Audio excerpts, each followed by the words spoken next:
Hello and welcome to the 9th episode of the Immortal Index. I sincerely apologize that I've been off for 2 weeks. I was sick for one, and then work was just absolutely insane last week. But let me tell you, we are here today to finish the last 4 of the 8 Immortals, talk about that. I'm going to be reading Overgeared, the first chapter. It's going to be great. Obviously, just to preface, I am not an expert on Chinese, Taoist, or Taoist history, so I'm learning this as I go, so please, this is my interpretation of what I read.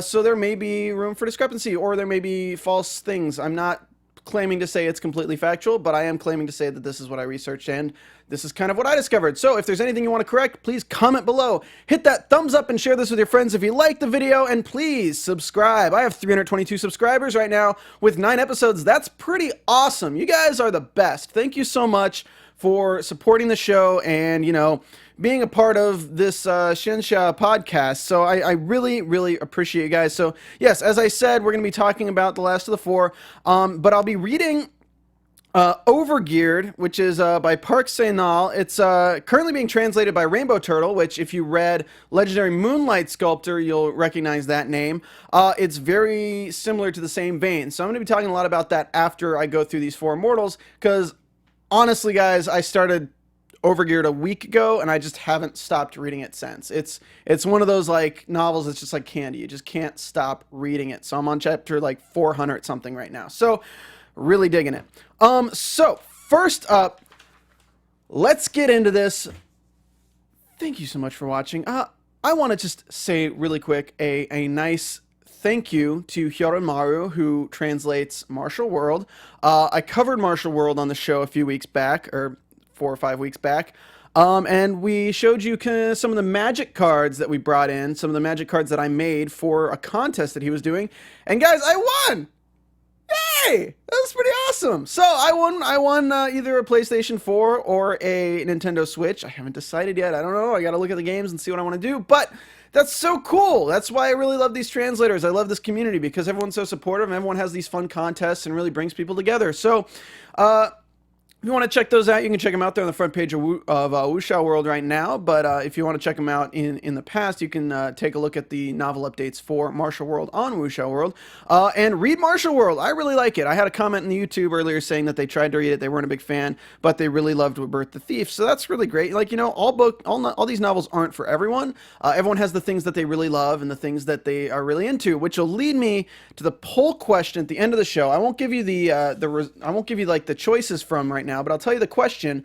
The poll question for this coming week is going to be, what is your favorite story building foundation?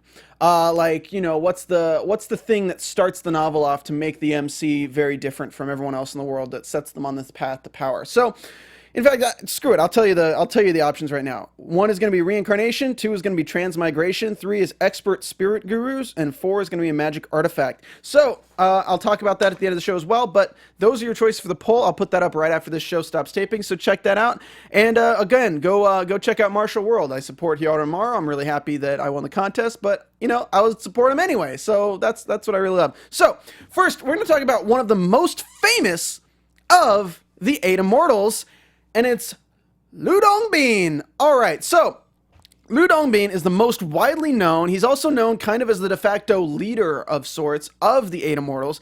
He's also most significant as he receives worship outside of the group context. So if you go back to the video from 3 weeks ago, I basically talk about how a lot of these Immortals aren't really venerated singularly. It's more like in a group setting. Ludo Bean is actually venerated singularly, which is kind of cool. It's a very different like level of fame. What's also cool is that he's depicted as a scholarly man, but he has a badass sword that dispels evil. Sound familiar? It might sound familiar because that is a very common theme in Xianxia. So let's go through one of his legends. Right? Cool thing about this, he was one of the first tales, to take it back to Wuxia and Xianxia, is he was one of the first to have his birth surrounded by events. So this is a very common historical theme in China of like auspicious signs in the sky signaling the baby's birth. But he was like over the top. So, he had a head like a crane, his back was like a tortoise, frame strong as metal, muscles hard as wood, and eyes like a phoenix. A white crane, flew through the window and disappeared into the bed as he was born. Crazy things like that, which is cool. And if you guys know about the symbology, tortoises are known for their health and longevity. Obviously, the whole thing with metal and wood is like a nature thing, but then white cranes are kind of a symbol of immortality. So it's a precursor to him being an immortal later in his life, which is kind of cool. He failed his entrance exam. So if you're gonna compare it to a story, look at I Shall See the Heavens, where Meng Hao starts as a scholar. He failed his entrance exams twice with poetry and philosophy. But on his way home from failing, he was thinking to himself, maybe this isn't the path for me. Maybe I wouldn't be happy on this path. I don't know. So instead of beating himself up, it's another lesson teaching you, like, just because you fail at one thing doesn't mean you're a failure in everything. So I thought that's really cool. But on his way home, he stops by an inn and meets an obese, jolly man who offers to share his dinner with him. As he sits down to enjoy dinner, he falls asleep. And if you're reading these novels, you know that falling asleep usually triggers something. So he had a dream, and in his dream, he excelled in the exam. His life was entirely the same, but in this part, he excels in the exam. He gets an office. He gets promoted. He marries a prosperous daughter. He has a son and a daughter. He's promoted again.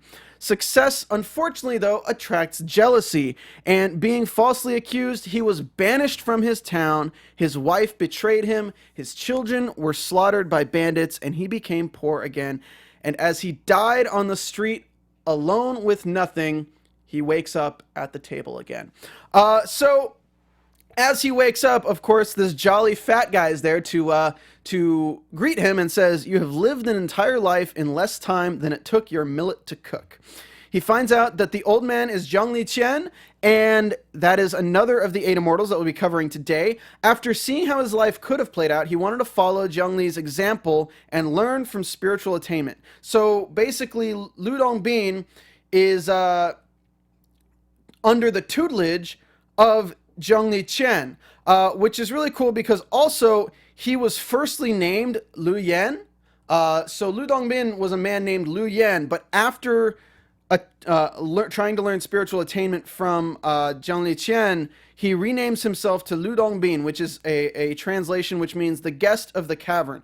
And it's a name to always remind himself that the cavern of mortal existence is not his true home, which I thought is really cool. One legend references alchemy as a means to turn base metals into gold, which is a very common theme in a lot of modern day literature, modern day media. Full Metal Alchemist, like anything that deals with alchemy has a lot of things about philosopher's stones or things like that. How do we turn stones into gold? Because everyone wants to make gold, because gold is always a allegory for the greed of humanity. So it makes sense. And so when they're talking about how to turn metals into gold, Dongbin asks, after the stones have turned into gold, will they remain gold forever? And Qian responds, no, the gold nuggets will revert back after 3,000 years. Dongbin replies, I would rather not learn a technique that could potentially delude or harm people. Qian then at that moment admits that Dongbin's understanding of the Tao surpasses even his own. And this is kind of the arrival of the de facto leader of Lu Dongbin within the Eight Immortals. So it's kind of cool that somebody is trained by another immortal, but then rises to surpass the previous immortals. Many legends have Dongbin testing the virtuosity of people and rewarding them based on their deeds. You see this in novels all the time. Let's say there's a famous one for Dongbin is there's a blind salesman, right? And he says that he'll reward people who don't take advantage of him. So that's kind of an easy example where there's a blind salesman who sets up his table and he's selling things, and people will steal stuff from him. People take advantage of the fact that he's blind, but those who don't and treat him fairly, he rewards, as he's an immortal in disguise. So that's kind of the same thing that we talked about in the last poll was hidden expert beggars. Immortals love to be mischievous and do that kind of stuff. as I talked about before, going into the Xianxia nods, there's tons of nods, the appearance of alchemy with near magic levels. There's always phrases of the dog who bites Ludo Bean. Because he is such a virtuous person, he's a nice person. It's an insult in these novels to tell people they're like a dog biting Ludo Bean, because it's like going against somebody who's been kind to you. That's what those phrases mean. The virtuous tests and rewards, not lying, etc. Those are in a lot of novels. Living a life when a dream, or experiencing an entire life in illusion. That's referred to as samsara. In a lot of novels, it's returned to as the cycle of life and death. Lots of novels use those as a playing point. And then the auspicious signals with the birth are used in Wuxia. You see those a lot in Wuxia, but then also in breakthroughs in Xianxia novels. So anytime somebody's breaking through the next level, if they're super powerful or if they have a special body type, you'll see they'll talk about how there was symbols in the sky and like illusions of dragons and things like that. So that's an example of that. So this is like a very early adaptation that talks about that. So 104 down. That was Ludo Bean, which is really cool. If you search him up, look up legends, there's tons of them. There's literally hundreds and hundreds of them. So if you're interested in him, check him out. I do want to take a break from the show just for a moment to tell you guys about AfterBuzz TV, though, because obviously, as you can see on these screens behind me, AfterBuzz TV is the studio where I tape the show. It's also the studio where I've worked at for the past 7 years.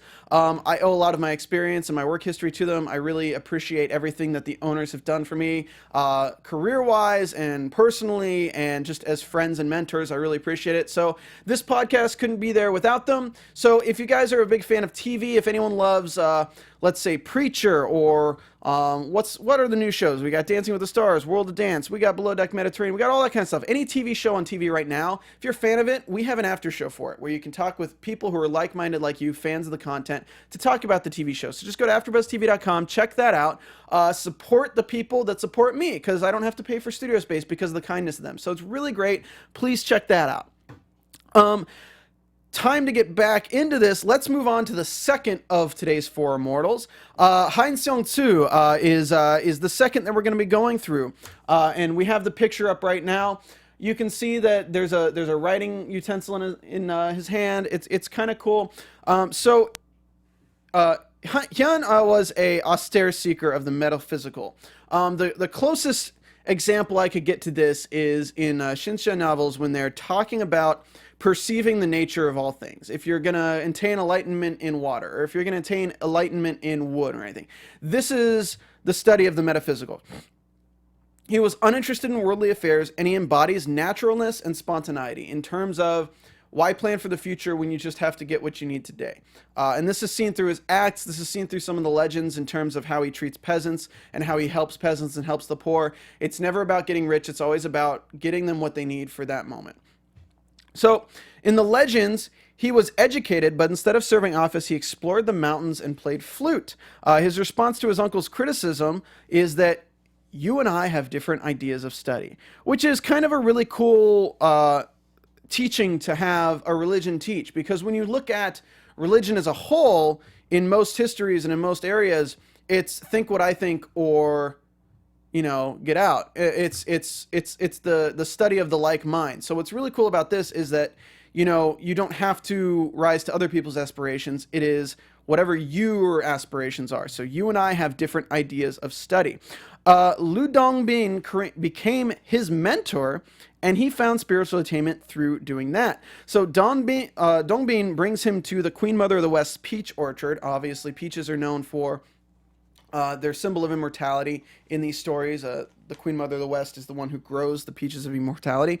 But due to a disaster, he falls from the tree and is killed, but he's not actually killed. What would have killed him, actually, by the time he hits the ground, he's now an immortal. So there's various different interpretations of the tale, but in all of them, he ends up, through a chance encounter, becoming immortal.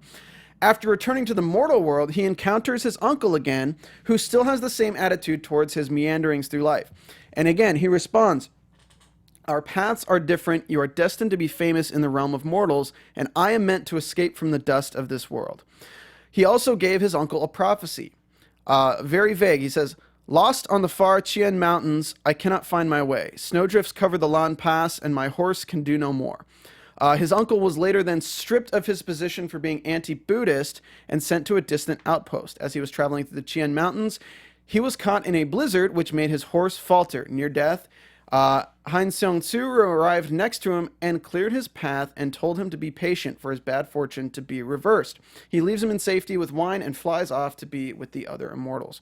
So, fun fact about this, this legend is a prime example of using the media of the time to influence the masses to a certain degree, right? So, like, there's a lot of religious bias throughout history. When one religion is in power and then another one is coming to take that power, there's a lot of people that get caught in the crossfire. A good example of this is the movie Silence, with Andrew Garfield and Liam Neeson, where there is a main religion and then there is another religion vying for supremacy, but then the government decides to take violent action against the new religion.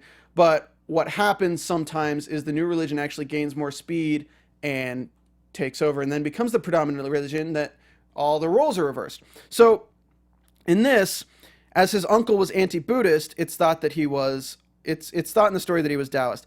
As he lost his position in all of his riches over his anti-Buddhist beliefs, life turned around as society moved more towards Taoism as the main popular religion. So it's a tale meant to comfort those who are of the unpopular belief of the time, giving them hope that the unpopular belief will soon become the popular and not to give up in the face of the adversity of the current popular belief. So it's definitely an interesting tale that it has a reason. Very similar to the Bible, in that a lot of the tales in the Bible are meant less to be taken as truths and more to be lessons learned through storytelling. A lot of the Eight Immortals legends are that same kind of thing. Obviously, the Xianxia is that it's very prophecy heavy. A lot of novels will start with a prophecy that you won't kind of have come around for another 600, 700 chapters. There's not really too many. The only thing I can think of really is the mindset of the MCs having a realization that they can't take somebody else's Tao to reach the pinnacle. That's also a very common theme when especially in Desolate Era, it's fairly pronounced, where, you know, you could teach them everything that you know, but everyone needs to find their own path. This is the immortal that really kind of struck down those chords in terms of, you know, naturalness and spontaneity. Everyone has their own path. And in the quote, you say, "Our paths are different. You and I are of different ideas of study." It has to be their own, as Xianxia's quotes are just a good example of this. So that is our second immortal of the day. I wish I had a little like soundbite that's like second immortal of the day. You know, yeah, I won't do that again. So let's move on to our third immortal of the day, because that's what we're doing here today. We have Zhang Guolao. So who was Zhang Guolao? He was proficient at the magical arts. He is usually mostly seen riding a white donkey. And you're like, oh, how is a donkey immortal? And I'm going to tell you that in a minute. He's super eccentric, which makes sense because he rides a white donkey. He's also a master of the bizarrest form of martial arts, which is really cool because this is kind of one of the big influences for a lot of the crazy wuxia fighting that you see in movies. Let's say when somebody's standing up like this, let's do it this way, and they just bend all the way backwards to like where their head's an inch or two above the ground, but their feet are still on the ground. That's an example from the legends of Zhang Guolao. He also does like the kicks during the backflips. A lot of the imagination of wuxia martial arts is influenced by Zhang Guolao. So that's kind of cool. The legends are of him after becoming an immortal. Like 90% of them are him after he's already attained immortality, which is different because a lot of the other legends are of how they become immortals. He began life as a peasant, and one day he slept in a monastery and woke up to this delicious smell. He was wandering around and came upon this pot of stew that he thought was prepared for the people who sleep in the monastery. He ate it, and then he fed some to his donkey, and then found out that it was actually a special immortality brew that somebody was making. Since then, he is known for helping the poor and instructing the spiritual. So he's a nice guy. That's really cool. He's a good dude. So to go further into his story, after he's already become an immortal, his name is spread far and wide, this man who's helping people. An emperor sent an envoy to conscript him to serve in the emperor's dynasty. The envoy arrives to his shack to see that Zhangguo Lao is long dead, covered in maggots, and festered. That doesn't sound like an immortal. Well, guess what? He wasn't actually dead. He continued his work, and word spread back to the emperor again that he was alive. When the emperor found out he was tricked, he contacted a friend of Jiang to talk to him. When the friend talked to him, it was all good until he brought up the emperor's wish. And as soon as he brought up the emperor, Zhangguo Lao dropped dead again. Right then and there. The friend started profusely crying, begging for forgiveness, kowtowing, everything, to which Zhangguo Lao revives himself right in front of his friend and forgives him. Eventually, later on, he decides to visit the emperor to perform feats of magic, like turning himself invisible, pulling birds from the trees, like all these different crazy feats that are seen in a lot of the modern-day Xianxia novels. But he would not tell any of the secrets. He wouldn't tell any secrets of immortality, about anything's done, or any of the secrets in the universe. So the emperor asked his magician, find out and let me know the immortal secret.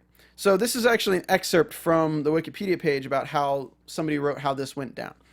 The emperor asked the magician to tell me the secrets, and the magician responds, I know it. But if I were to tell your majesty, I should fall dead at your feet for revealing one of heaven's secrets. So I dare not speak unless your majesty will promise that you will go with bare feet and bare head to ask Cheng Kuo, obviously Zhangguo Lao, to forgive you, in which case I should immediately revive. The emperor, having consented, Fa Shan said, at the time when cosmos was being evolved from chaos, the spiritual essence of a white bat, ... The sentence was broken off unfinished, for blood gushed from his 7 channels of sense, and he fell prostrate upon the ground. The emperor hurried to Zhangguo's abode, where he removed his cap and bared his feet and declared that he himself was the one to blame. Zhangguo calmly replied, that young fellow talks too much. If I allowed him to go without punishment, I fear he might divulge the secrets of the universe. The emperor, having again and again implored forgiveness, Zhangguo squirted water from his mouth over the face of Fa Shan, who forthwith came to life again. After this, the emperor was bade to never trouble the immortal again. He still gave him honors, but did not trouble him. So, kind of a funny dude. When you're talking about a super eccentric, like, I would say somebody dropping dead and being covered in maggots right in front of you, as you just mentioned the emperor's name, is definitely eccentric. And then just rising right back up and being totally fine. Telling somebody the secrets of the universe, and then as soon as they talk, they die. But can come back to life if they forgive him.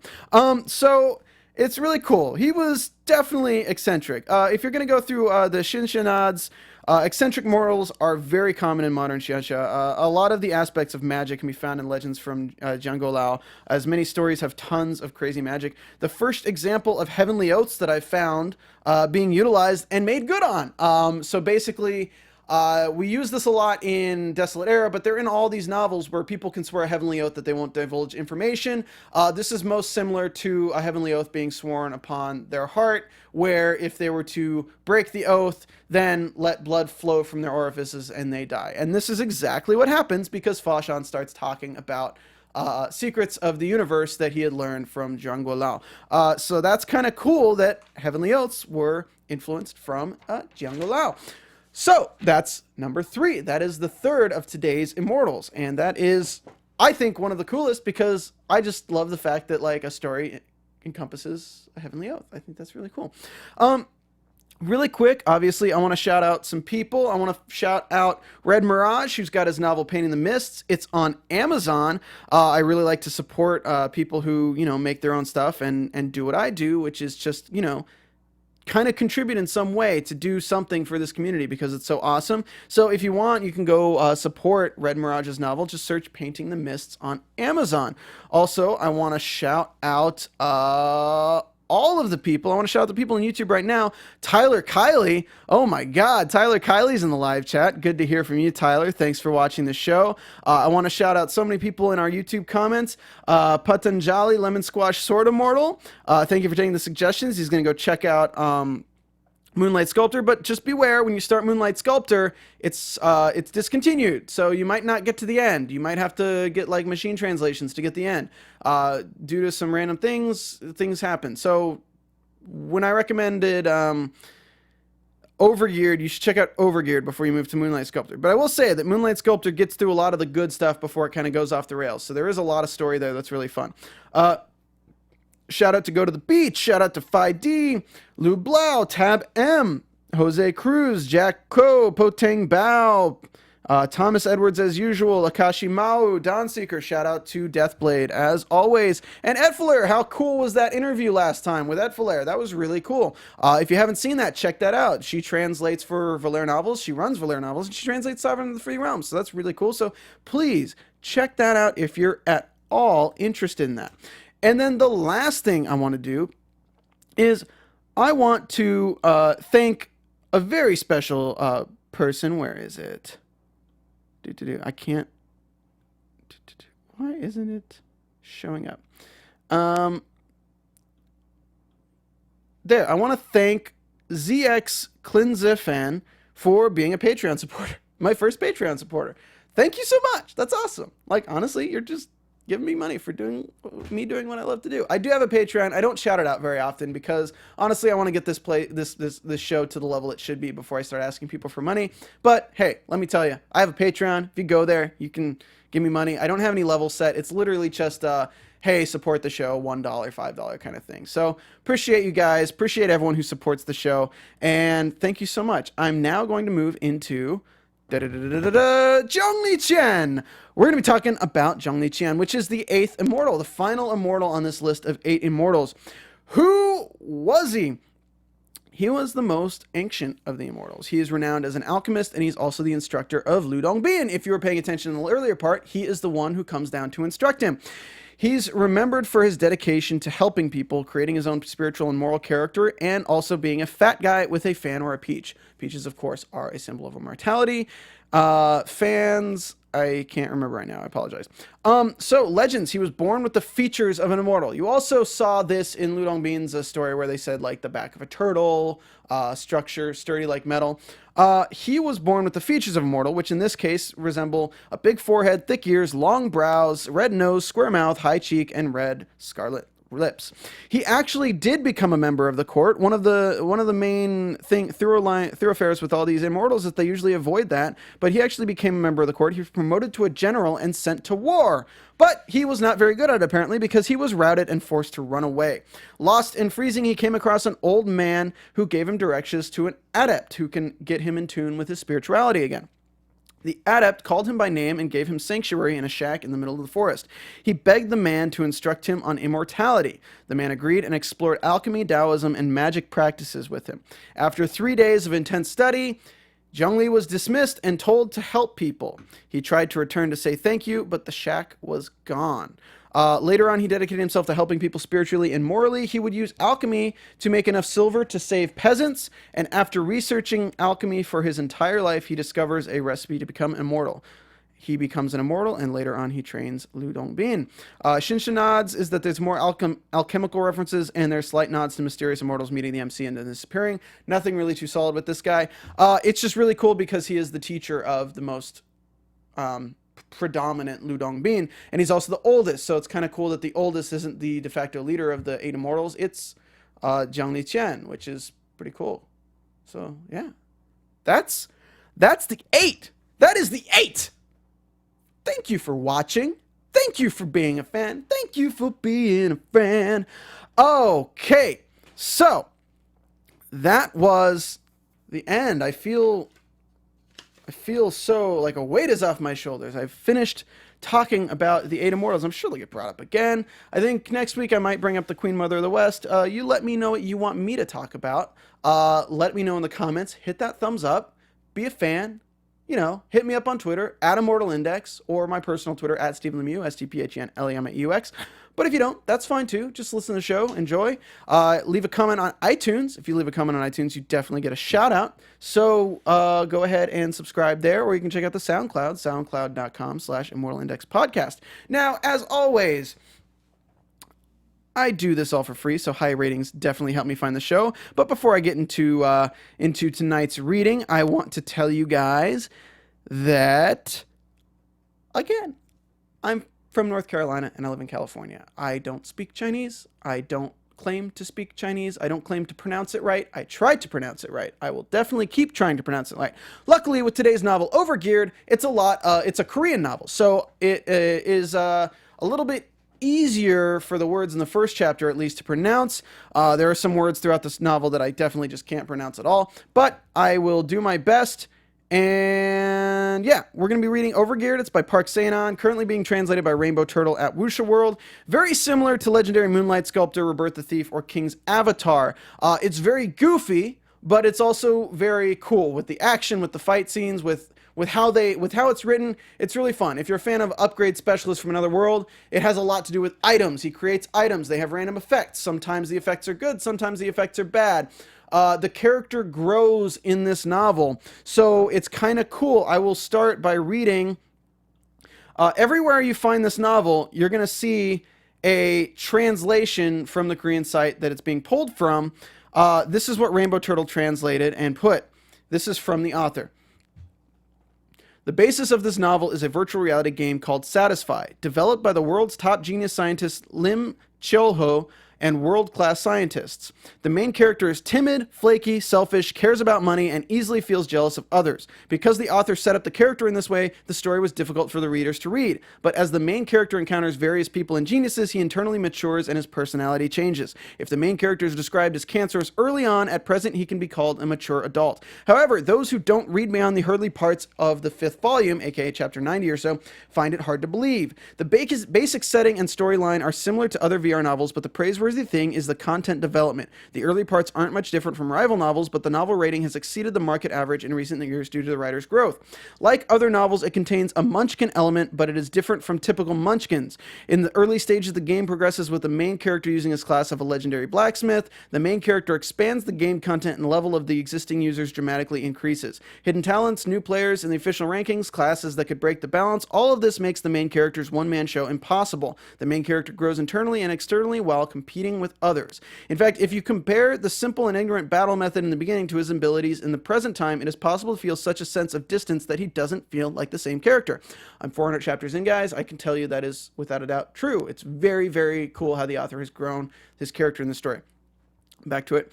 As for the evaluation of the work, the criticism was severe in the beginning, but the popularity increased rapidly after that. As described above, the improvement in the author's writing and the growth of the main character led to rapid changes in the comments. However, the main character's selfish and frustrating behavior caused many readers to stop reading in the beginning. For the readers who have gone beyond the beginning, it is a tragedy that seems really pitiful. Currently, its popularity is increasing, and a webtoon was recently released. However, there are many criticisms of the webtoon due to various changes made. For those who are curious about the webtoon, there's a link on the Wuxia World page, although only the first 3 chapters are free. Basically, the quick description of the show of the book. Shin Young-woo has had an unfortunate life and is now stuck carrying bricks on construction sites. He even had to do labor in the VR game Satisfy. However, luck would soon end his entire hapless life. His character Grid would discover the Northern End Cave for a quest, and in that place he would find Pagma's rare book and become a legendary class player. Cool! So, we have 15 minutes. I'm going to run through this. And we're going to go, I'm going to skip the prologue, I think. Yeah, I'm going to skip the prologue. The prologue's really cool, but it's actually a chapter from like chapter 178 or something like that. So if you see the prologue, you do actually come around to that again. So let's go. Chapter 1 of Overgeared. Who's ready? Who's with me? Let's do it. I don't know who's in everyone's with me, right? You're still watching, so you're probably... Thank you, Anthony, in the booth for throwing the air horn. You're with me. All right. Take a sip.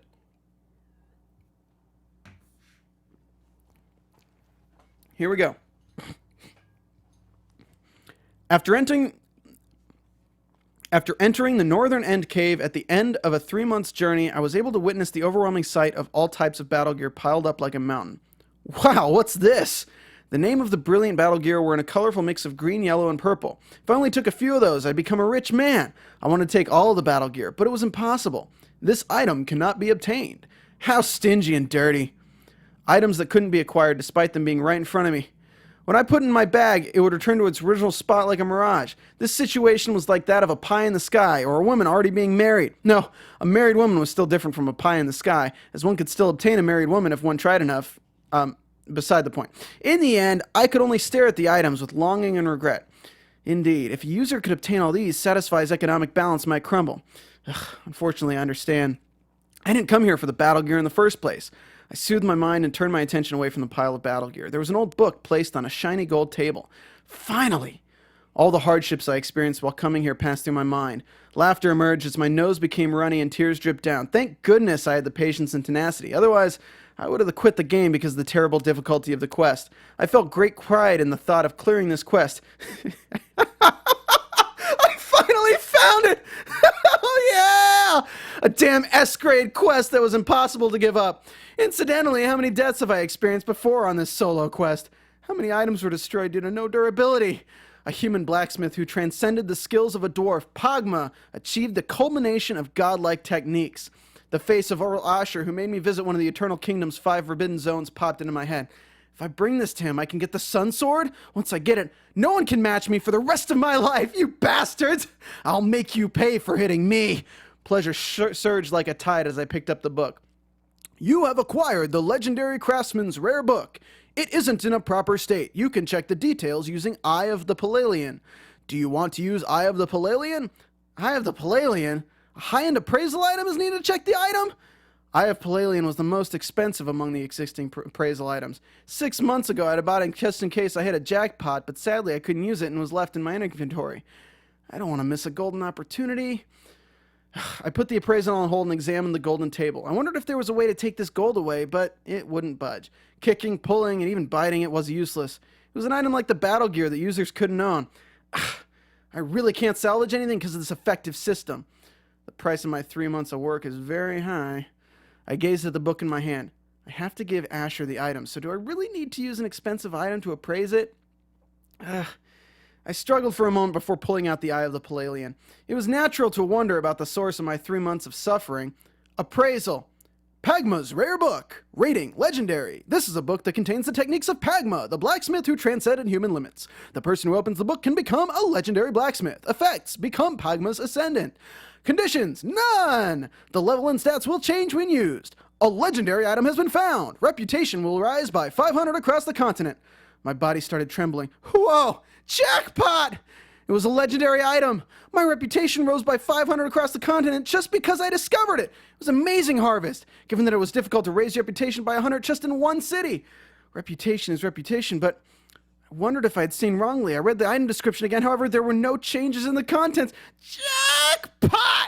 I was not hallucinating. I was extremely excited and could hear my heart beating wildly. I thought it was just a skill book, but it was actually for a class change. Furthermore, it was legendary grade. This meant this was the strongest class in the world. Moreover, there's no conditions to use. Tears flowed down from my eyes. During the past year, I had to pay the interest on my loan, my Satisfy account, and I also took a leave of absence from school. My friends left me one by one. The alumni of my school laughed at me. People thought I was lazy. My original plan was to sell the items I gained during the game and turn it into cash so that I could pay off my loan, my account, and my tuition. However, Satisfied wasn't such a fair world. It was hard to earn money, and I could barely often, obtain equipment for myself, let alone the ones I could sell. But now it was different. A thrill went through my body as I shivered. It's over! I can say farewell to this nightmarish life. A legendary class change item. If I register at an auction item on the item trading site, it's clear that the transaction price would be worth tens of millions of won. No, it was an item that gave the best class among 2 billion users. So would it only be worth 10 millions of won? I could be sure that it was worth at least hundreds of millions of won. I might be able to get my hands on an astronomical amount that I never even imagined.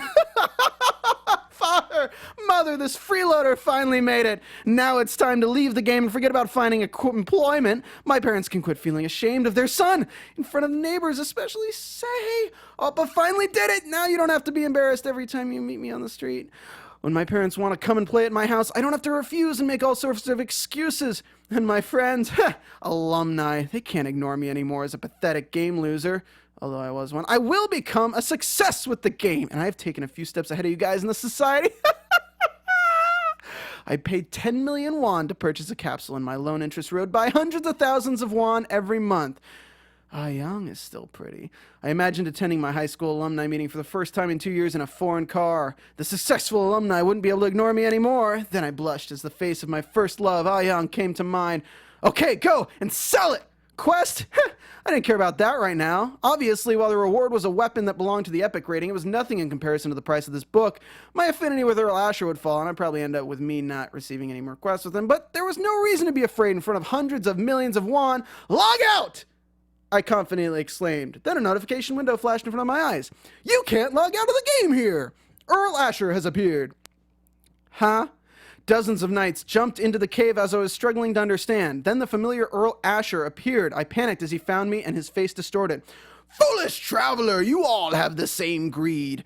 The quest, Earl Asher's secret request, S-Class, has changed to Earl Asher's Anger, double S-Class. Earl Asher's Anger, difficulty level, double S. Earl Asher chose you due to your average abilities, your stupidity, and because you are easy to exploit. He entrusted you with the task of finding Pagma's rare book that he wasn't even sure existed. He put a washer on you and came urgently as soon as he heard that you entered the northern end cave. Earl Asher has witnessed you become blinded over greed by Pagma's rare book and has no intention of forgiving you. He intends to kill you and take away Pagma's rare book. Star! Affinity with Earl Asher has fallen by 100. Star! Due to your actions, all the fame you have built in Patreon has disappeared, and you have now become infamous. The affinity of Patreon's residents has fallen by 40. They will look at you and call you a thief. Quest, clear conditions. The deaths of Earl Asher and his escort knights. Clear reward. Obtain the title Noble Killer. Star! Noble Killer. Intelligence minus 50. That's great. All nobles in the kingdom will despise and oppress you. Your jobs will be limited. The affinity of some commoners and royalty will rise. Quest failure. Level minus 2. You will no longer be able to enter Patreon. Any Patreon soldiers will kill you on sight. Patreon was the starter city where I first created my character. I built up a considerable amount of reputation when completing quests in Patreon from level 1 to the present. And my affinity with the residents is at its maximum.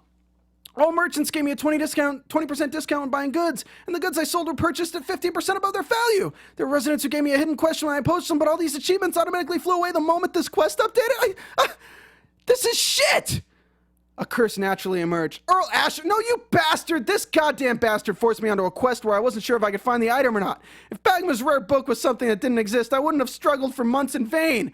You're the one who would have lied in the first place. Yeah, you want me to make me notorious in Patreon? You filthy jerk!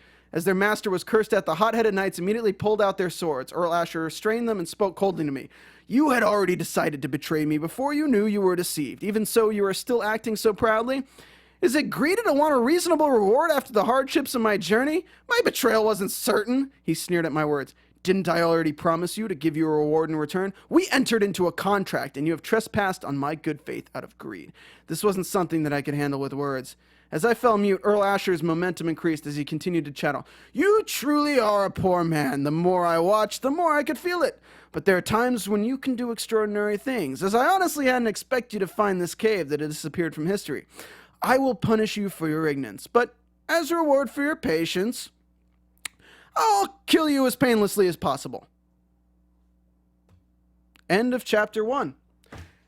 It's a crazy novel, guys. It's really fun. It's exciting. It's goofy. It's got a lot of funny characters. It's got a lot of like funny misinterpretations of situations by the character, which leads to a lot of cool like novelistic storylines and arcs. It's a fun thing to read. Obviously, I started a week ago and I'm already chapter 400. So if you're a big fan of it, check out the link is in the description. Check it out right now.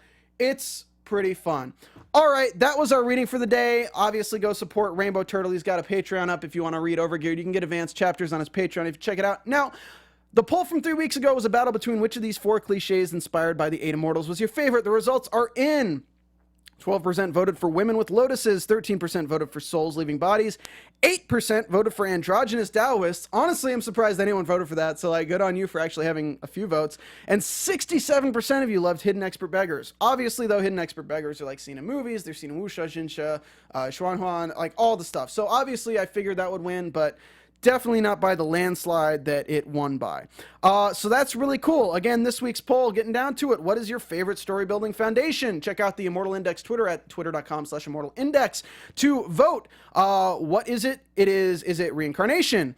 Where the main character of the story dies in the beginning and he's reincarnated in a different situation or a different world and then grows from there? Is it transmigration, where he dies but he doesn't die, but something happens and his mind is pushed into the body of another individual, either in that world or another universe? Is it an expert spirit guru, where let's say they find a ring that has This happens in Battle Through the Heavens. They find a ring that has a old expert spirit in it that guides them and helps them train with like all these OP methods and makes them strong. Or is it a magic artifact in the case of Martial World, where he finds the Divine Crystal Magic Cube, or in the case of Wudong Qiankun, where he finds the Ancestral Stone? Those are two examples, but it's an artifact that has a lot of power in it. Sometimes magic artifacts contain the expert spirit guru, so just vote whatever you kind of feel better. So do that. Guys, thank you for tuning in. As always, please subscribe, hit that thumbs up in the bottom there, like this video, follow me on Twitter at Immortal Index. Check out my other videos and let me know what you'd like me to discuss. Let me know what you want me to read next week as our reading, and let me know what you think the topic should be. Or hit me up if there's an author you want me to reach out to get on the show. Obviously, I am excited because all the Wuxia World translators are all in Bangkok right now for a retreat. Everyone's meeting each other. Check out their Twitters to see that. Deathblade's posting a lot of pictures from that. It's really cool. But as always, thank you for watching the show. Thank you for supporting the show. Please tune in next week. I will be here, and we will see you all next week.